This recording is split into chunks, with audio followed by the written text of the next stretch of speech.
So, episode 2. Yes, that's a good start. We'll go with that. Yes, episode 2 of Digitalk. We're back. It's been just about a month since the last one. Yeah, about that.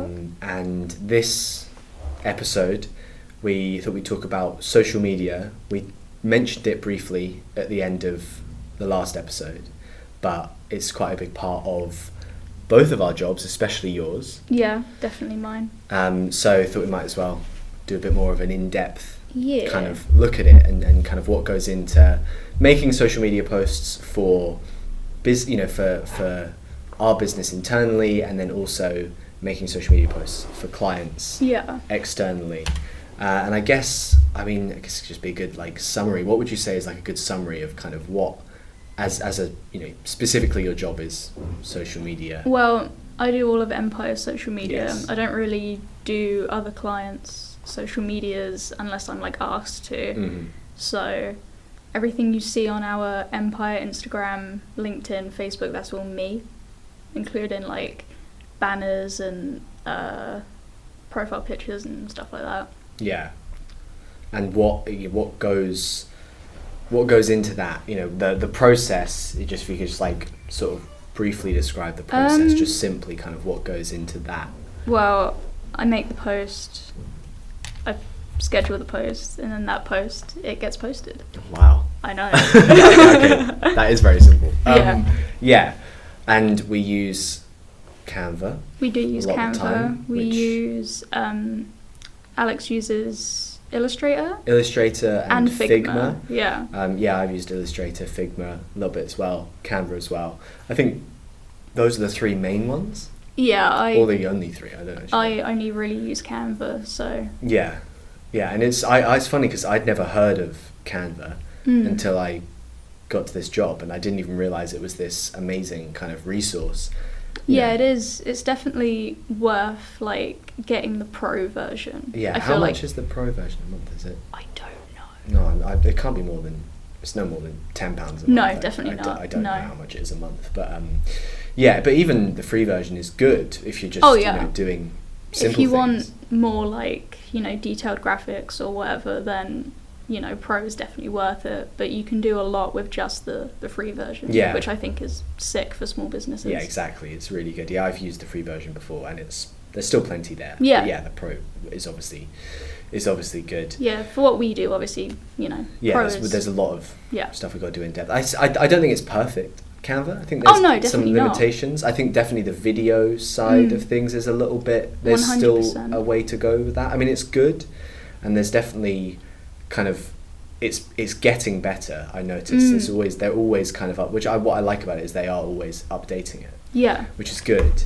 But definitely the video, there's a little bit of kind of areas where there's not so much stuff where you'll find it on editing software. Yeah, exactly. It's good. I use it a lot if I just want to put some simple text over a video or put some music on top of a video, because they have quite a good kind of free music, license-free music library, which I use quite a lot. But when it comes to actually putting videos together, it's not great. It's not the smoothest of things. Yeah, just cutting between two things, that kind of the cuts are a little bit kind of jumpy. But it's really good for short social media videos where you've kind of got just one thing. Yeah, to make reels and stuff with just animated graphics, it's pretty spot on, to be honest. Yeah, exactly. Yeah, I've used it a lot for that, which I think is perfect and a lot easier to use than a lot of editing software. I think that's one thing I definitely say.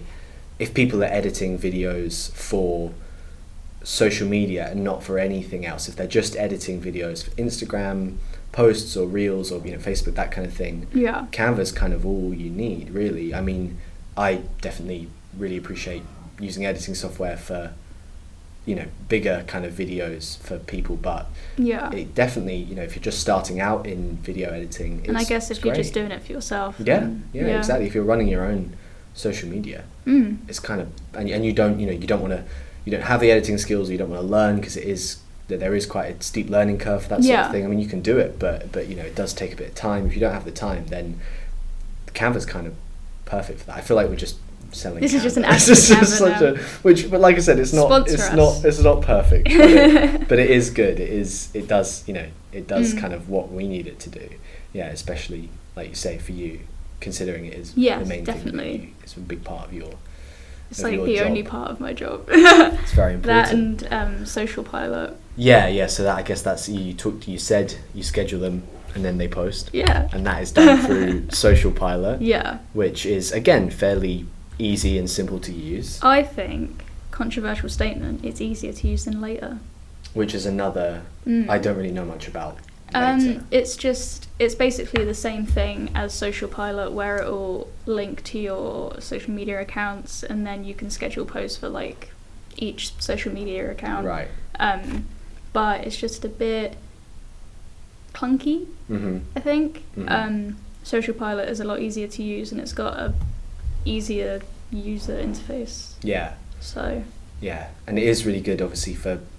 Yeah, good if you're running your own business, but also good if you're running kind of multiple social media accounts, because you can. How many have we got linked to ours? Yeah, it's a lot. I don't like know how many. over 20. Yeah, it's a lot, but it's so easy to find the exact one that you need and to look through posts that you've got coming up, old posts. It's kind of it's really simple. It's really well and it put always together. lets you know if posts don't post as well. Oh, does it? I appreciate that. I didn't know. Yeah, so if it doesn't post, and because you've got separate emails linked to each account, right? Yeah. So if like I've posted something or scheduled something to post for Empire, it will let me know if it didn't post. It won't let like everyone know, because obviously they don't need to know. Yeah.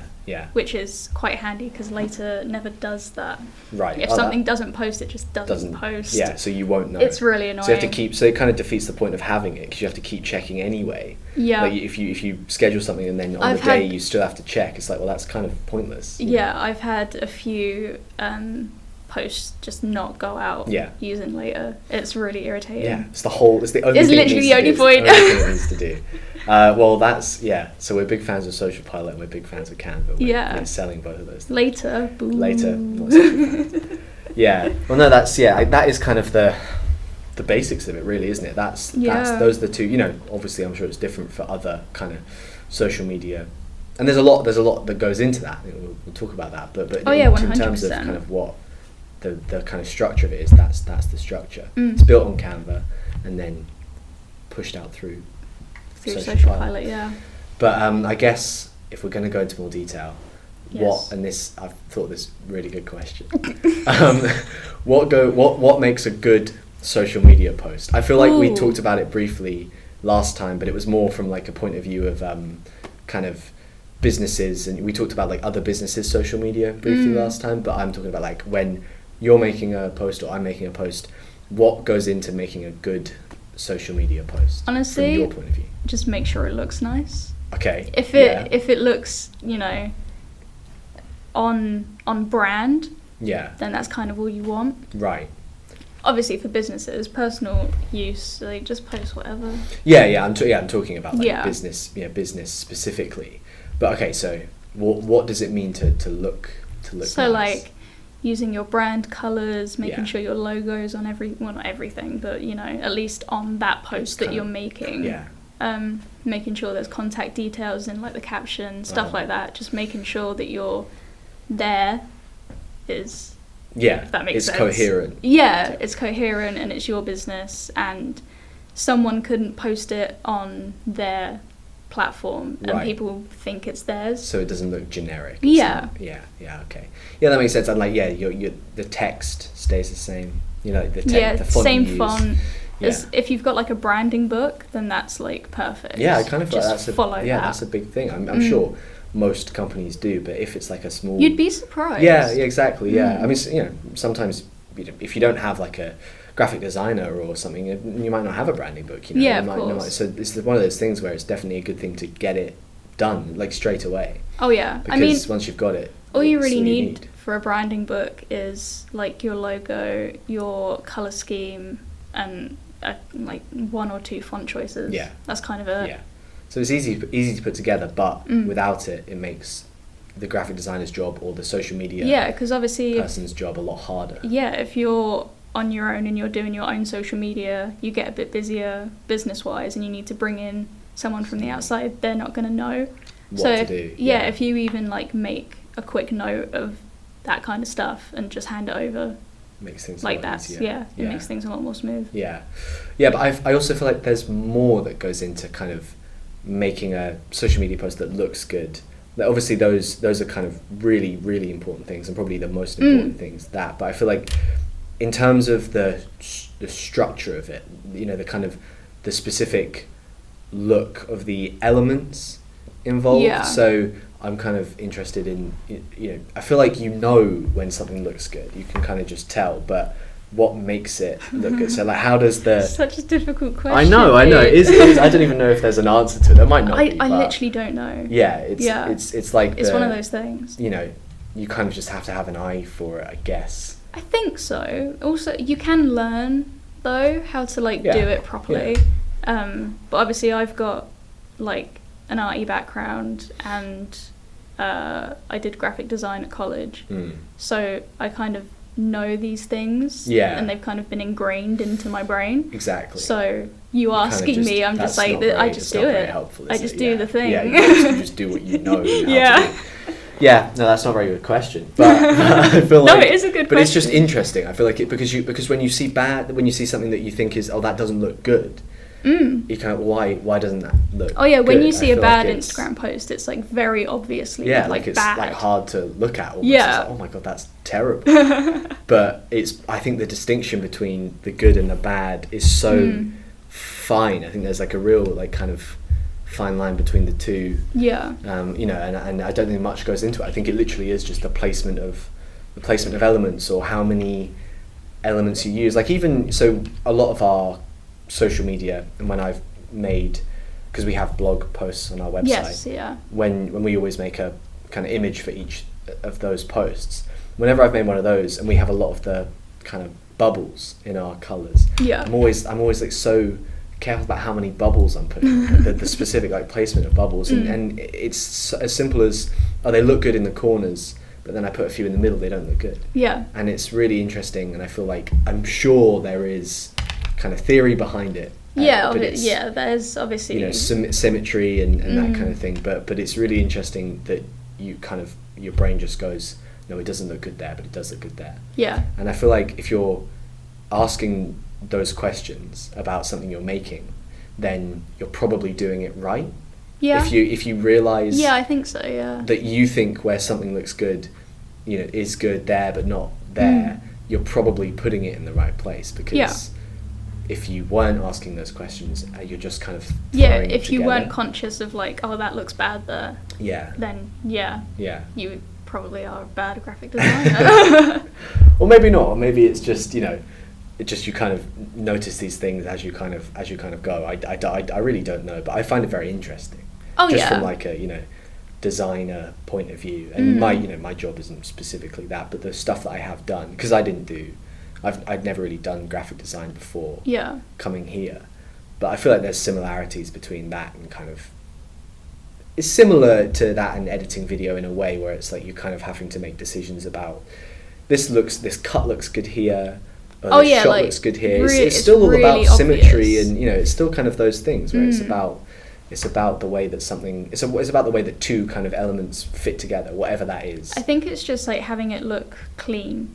Yeah. I think, even if it's like a busy sort of maximalist post, like, it needs to look clean. Like, you need to have like, obviously, symmetry in there, or it needs to be asymmetrical but on purpose. Yeah, I feel like defined, I kind of think of it as like defined areas of the post. So you know that the text is here and the image is in this place here, and even if that's not symmetrical, even if they're not all down the middle, it's still kind of obvious as to where those things are. So when someone looks at it, because a lot of the time you have to remember, when people are looking at something on Instagram, it's like they're just glancing at it. They glance at it so quickly. Yeah, literally. And most people scroll right past it, but you kind of, the whole point of all of this is to catch somebody's eye. Yeah. And I feel like to do that, or one of the easiest ways to do that, is to make it really, really easy to kind of to recognize. Make it easy to recognize on someone's feed, and then once they do recognize it, they're only going to be looking at it for a few seconds. Yeah. So if they can decipher, okay, the text is here, I can read that. There's a little image there, color and graphics. If it's all defined clearly, then it's kind of easy. It's kind of easy to put together. I just ignore usually like bad looking posts. Like I don't read them.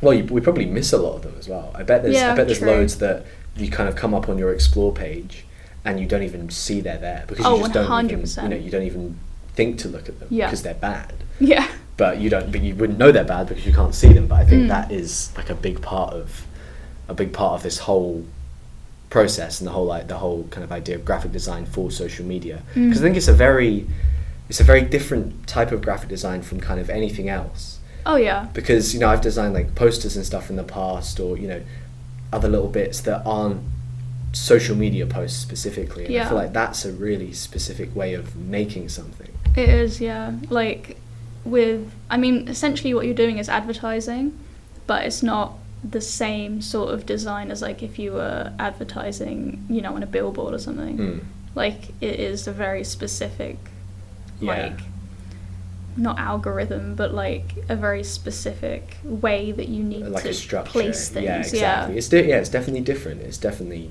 you're right, it is marketing. And it's always marketing. changing. Yeah, that's the thing. That's the annoying thing. Yeah, and how do you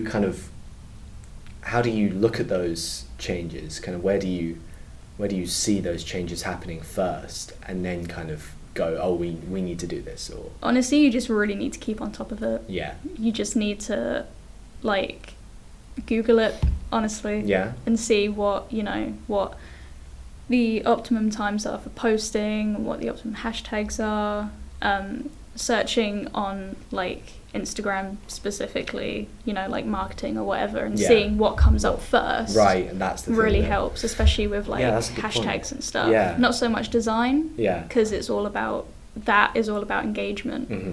So maybe ignore the designs and just focus on. Yeah. I guess look for your sector as well. Yeah. So like look pretty for, much. if you search, if you're a dentist and you search dentistry. Yeah. Find the first post.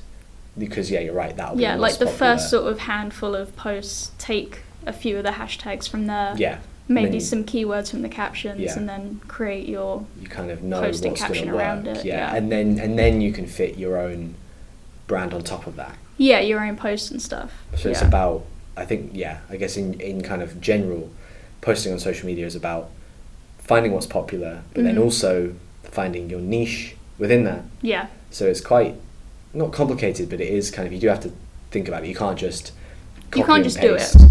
what somebody else Yeah. has done that's been popular, because it's not going to work for you. You have to Because kind of people put have your already own- seen it. Because people have already seen it, Yeah. and people don't really care about things they've already seen. No, exactly. So it's definitely about like putting your own spin on something, or your own voice. Yeah. And your kind of personality, I guess. Yeah, definitely. I mean, people want personality, and they want things to be a bit more personal, like in general. Like they don't want to see like stock images and like stock graphics all the time. Yeah. Like they want some sort of person behind it. Yeah, exactly. Yeah, I think that's, you definitely notice it. I think we talked about this a little bit last time. I think so. Yeah. Kind of about the personality behind social media, but it is important. It is really important. Yeah, definitely. Yeah, and I think that's a big part of it. But so Canva, Social Pilot, and the kind of what goes into making a good social media post. I still don't think we've answered that question, but I think we got pretty close. I don't know. Maybe not. I'm really trying to think. You make social media posts now. I do, yeah. So what do you do? What do I think goes into a good social media You put me post? on the spot. Oh yeah, that is putting true. You on the spot. I didn't even think I'd be asked this question. No, I think it is about kind of like you said.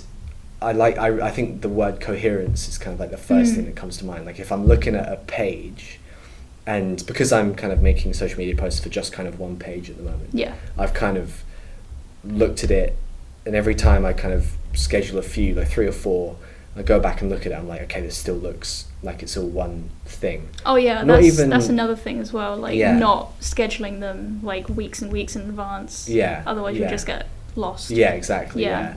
I think it's kind of, it could be 2 ways. So I know that Alex does it really well, where she kind of has, we call them like puzzle posts. Oh, right? yeah, So puzzle of course. posts are really cool, I think, because it immediately creates symmetry within the post and then within the account. Yeah, but So, the actual page. I guess for people that don't know what a puzzle post is, it's pretty self-explanatory. It's where you kind of, if you look on an Instagram and you kind of see, say it's three, it's kind of Instagram's done in 3x3.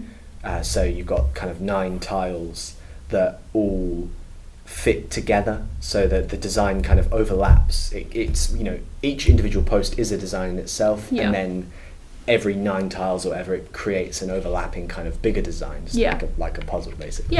And I think those work really well. Oh yeah, I love them. They are harder to design because you have to. They're so hard. So hard. They are, but they work really well. I think they make it's worth it. Yeah, you can tell when you go onto an Instagram and you see that, you're like, oh, they've clearly put some time into this.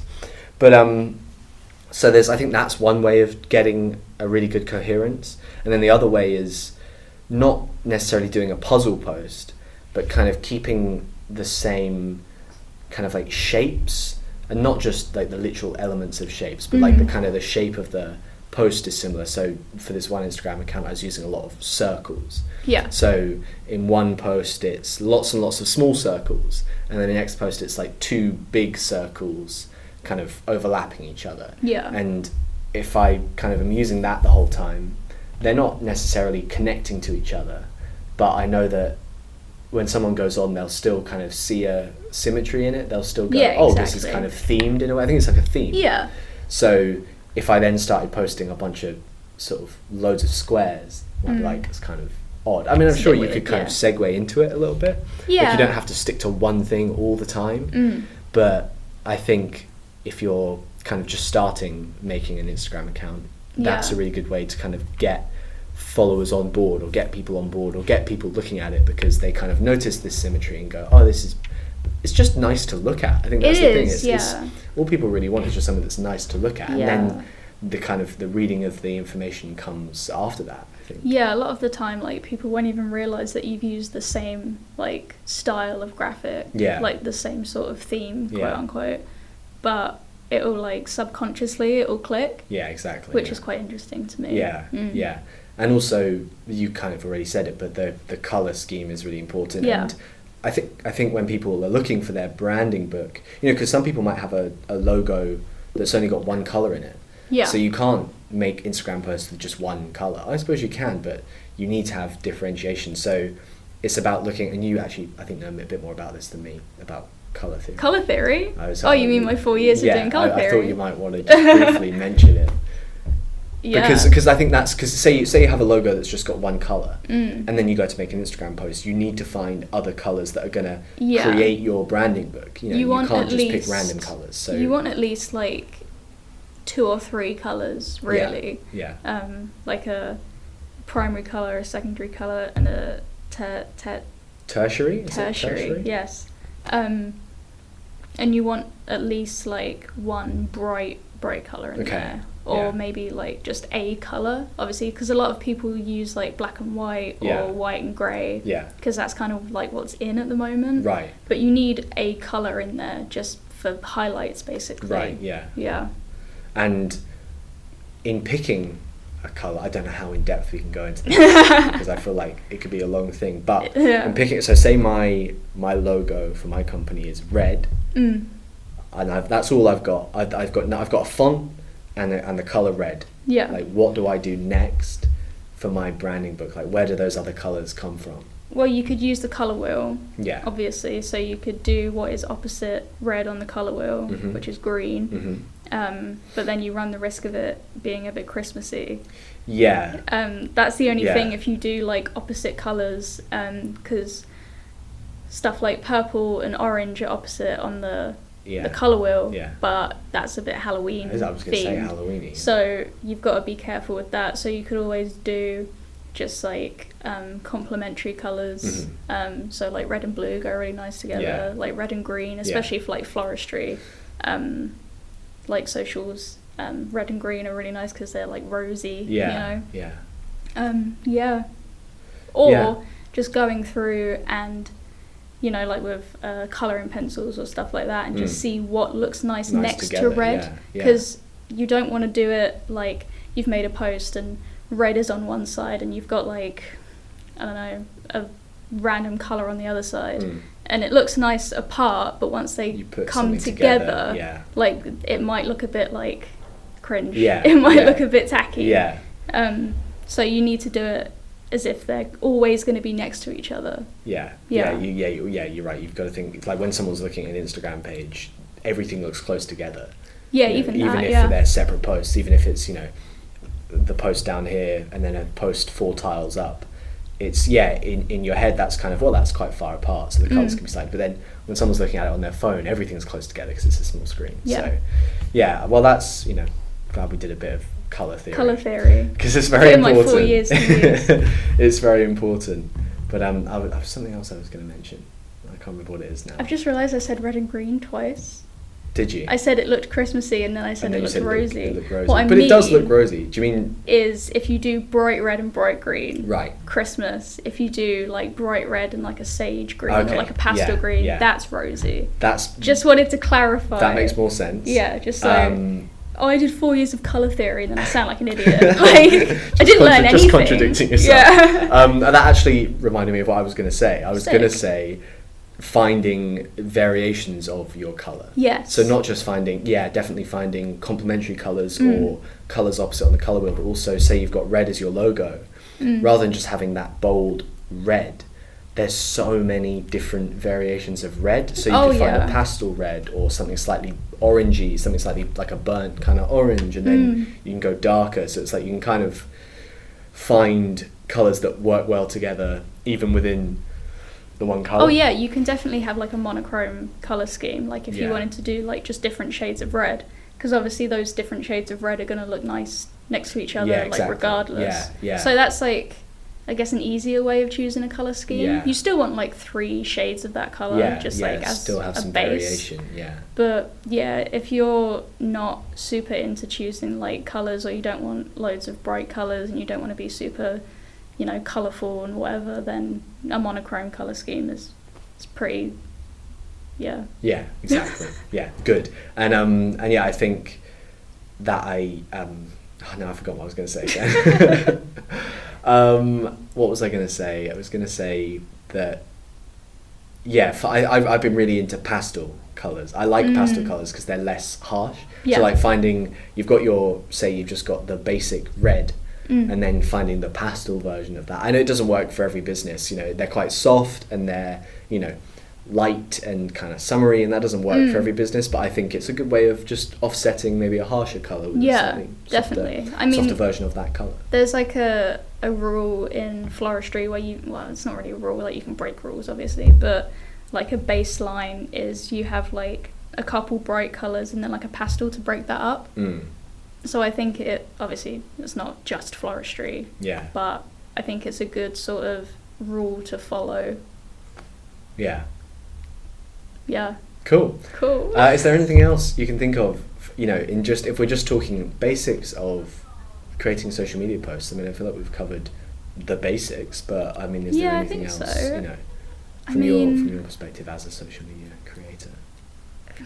You're not going to get like super engagement like straight off the bat. Like you've got to do it a lot. Stick to it, and not even like engagement wise, just like if like the way your page looks, like you need to just stick with it, and just people will like see that you are like legit basically, and you have like a theme. Because you've got to remember, people are going to come and look at your page at any point, so exactly, you know, even if you're not getting loads of engagement right now, in 2 weeks, say you stop, and then in 2 weeks time someone comes and looks at the page and you've only got a few posts because you stopped because nobody was looking. If you kept going with that and you had a whole page of posts, that person that finds you in a month's time, 2 weeks time, will see all of that and go, oh, they've clearly been doing this for a while.